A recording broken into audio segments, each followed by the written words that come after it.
प्रयागराज महाकुंभ में एखन 810 करोड़ लोग उपस्थित रहल बताओल जा रहल अछि। मुख्यमंत्री योगी आदित्यनाथ अपील कयलनि अछि श्रद्धालु सब अफवाह पर ध्यान नहीं दैत आ प्रयागराज में जाहि ठाम से नजदीक हुए घाट ओही ठाम स्नान करैत। प्रयागराज महाकुंभक आयोजना 4000 हेक्टर अर्थात 15,812 बीघा में भऽ रहल अछि।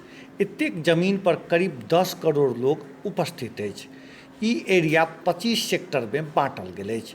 प्रशासन संगम क्षेत्र में 41टा घाट तैयार केने अछि, जाहिमे 10टा पक्की और 31टा अस्थायी घाट अछि।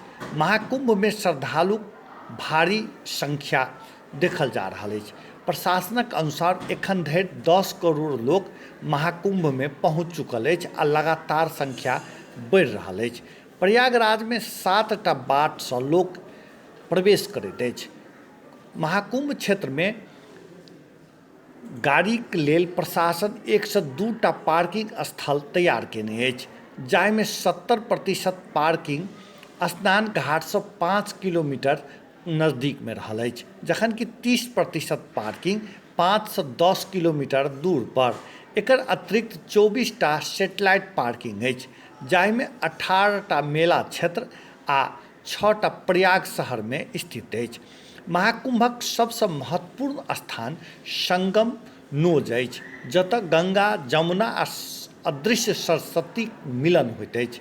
एहि वर्ष प्रशासन आ सिंचाई विभाग IIT गुवाहाटीक विशेषज्ञक गाइडलाइनक अनुसार संगम नोजक क्षेत्रफल बढ़ौने अछि।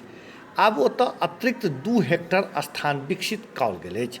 एतेक एरिया में 6 सँ 30 4 व्हीलर पार्क भऽ सकैत अछि।